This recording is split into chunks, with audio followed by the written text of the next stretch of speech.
Most people think with emotion, and that's why most people are overweight, broke, and out of control of their lives. But the 1%, they think with logic, and that's how they get ahead. In this video, I'm gonna be revealing how the 1% thinks, so you can instantly become smarter and get ahead of 99% of people. The difference between the 99% and the 1% isn't luck, it's how they think. They don't react emotionally, they zoom out and make decisions based on logic and long-term gain. And today I'm gonna show you how to do that.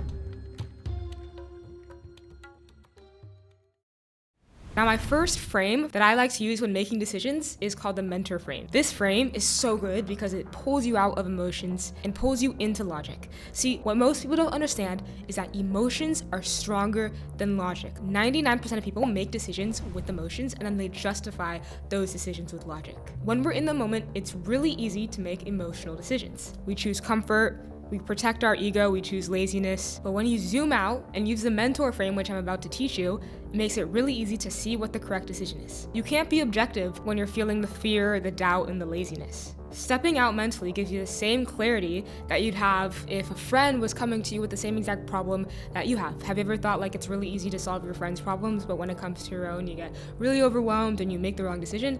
That's because your emotions are taking over. So when you're making decisions, use your mentors as reference points. For example, some of my mentors include Alex and Layla Hormozi, Brian Johnson. Whenever I'm in situations where I don't know what decision to make or I need to make a decision, I ask myself, what decision would my mentor tell me to make? And it's gonna be easier to do this when you consume more content from your mentors so you know how they think. And if you still don't know what decision that they would make, then literally go into ChatGPT, explain your situation, and ask what decision would whoever your mentor is make. Now, the second part to this is separating your feelings from fact. Earlier in the video, I talked a little bit about how emotions are stronger than logic. That's one of the biggest keys you need to understand if you want to think like the 1%. They're extremely good at making decisions based on logic, but I want to break it down even more to really show you how emotions can be controlling your life. When your emotions are high, your perception gets distorted. Your brain's amygdala takes control, flooding you with chemicals that make fear, shame, and frustration feel like they're facts. And so I want to show you guys a fix that's really simple, but it's extremely powerful. And it's literally just to write it down, right? So pause, and instead of reacting, grab, your notes app on your phone or like actually write it down in a notebook and create two columns. The first column is facts, the second column is feelings. So facts are objective, true, and measurable no matter who looks at them, and then feelings are subjective, emotional, and can change hour by hour. So for example, a feeling can be I'm behind in life, and a fact is I'm 25, learning new skills and improving faster than I was a year ago. A feeling can be my content isn't working, I suck at creating content. A fact can be I've posted for 30 days, I've gained 20 followers. A feeling is they don't like me, and a fact is they haven't replied to my text yet, right? So literally writing down for different situations, your facts and your feelings is really important because you could literally see like looking at something, what's actually true and what stories you're making up in your head. Writing is so good because it's forcing your brain to switch from emotional to logical processing. So now we understand that emotions can make these feelings feel like they're facts when in reality they're just these temporary feelings. And that's a really important key to understand too. Feelings are temporary. I actually have a tattoo that says, you can't see it, but it says nothing ever remains the same because nothing ever remains the same. You might be going through something now, but it's gonna get better. You have a 100% success rate for surviving all the shit that you've been through in your life. So just know that emotions are temporary.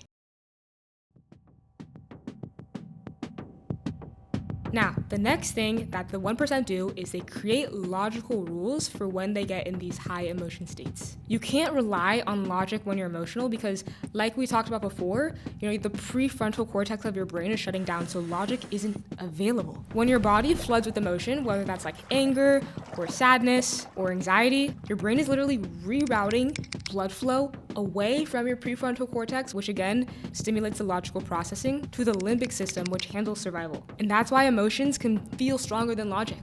So the key is to install rules before emotion hits. So here are some examples of emotional rules. One is I don't send texts when I'm angry. This is great because it can stop emotional clouds from creating long-term decisions. The goal isn't to suppress emotion, it's just to give logic enough time to come back.